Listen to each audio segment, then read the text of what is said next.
Complaint வந்து Mukhtar and சூரஷிவா மேலே வந்து நான் கம்ப்ளைண்ட் பண்ணேன். 12 days பேக்கு ஒரு வீடியோ வந்து வந்துச்சு. எப்படின்னா என்னோட நியூபார்ன் பேபிஸ் பற்றி பேசினார்.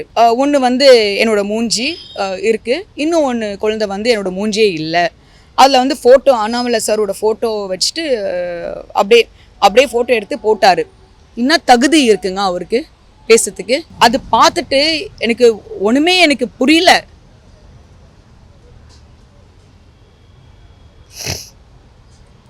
நீ ஒரு இஸ்லாமிய பெண்மணி இவ்வளவு கேவலமாக நீ பேசுகிறன்னு சொன்னால், நீ இஸ்லாமியராக இருக்கிறதுக்கு 5 வேளை தொழுவதற்கு குர்ஆனை படிப்பதற்கு உனக்கு என்ன யோகிதை இருக்குது நான் கேட்குறேன்.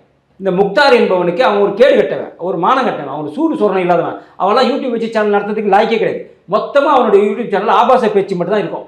இந்த யூடியூப் சேனலை தணிக்கை பண்ணணும்னு ஒரு விஷயத்தை கொண்டு வந்தாங்கன்னா முதல்ல அவனுடைய சேனல் தான் முடக்குவாங்க. அந்த அளவுக்கு ஆபாச பேச்சாளர் முக்தார் அவர்கள். ரொம்ப மோசமான ஒரு ஆபாச பேச்சாளர்.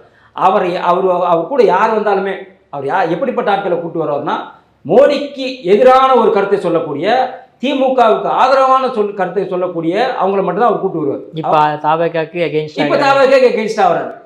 இப்போ அலிசா அப்துல்லா பிஜேபி.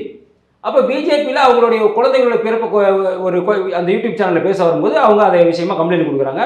அப்போ முக்தார் தன் யோகியம் தானே, நீ வந்து சரண்டராக வேண்டி தானே, உன் மேலே குற்றம் இல்லை. அவன் சொல்கிறான்ல, யார் திருச்சி சூர்யா சிவா சொல்கிறாங்க, எங்கள் மேலே குற்றம் இல்லைங்க, நாங்கள் அப்படிலாம் பேசவே இல்லை அந்த மீடியாவில்னு சொல்கிறான்ல. அதே மாதிரி நீ வந்து விளக்கம் கொடுத்துட்டு சரண்டராவு ஏன் இன்னும் தலைமறைவாக இருக்கிற?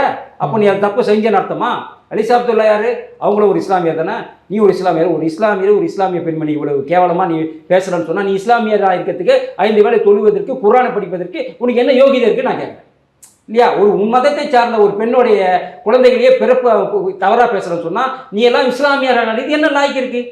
நீ எல்லாம் இஸ்லாமியருக்கு என்ன தகுதி இருக்குது? உன்னெல்லாம் பார்த்தா குர்ஆன் படிக்கிற மாதிரியா இருக்குது, 5 வேளை ஓதுற மாதிரியா இருக்குது உன்னை பார்த்தாக்கா? இல்லையா? இதெல்லாம் ஹராம் கிடையாதா?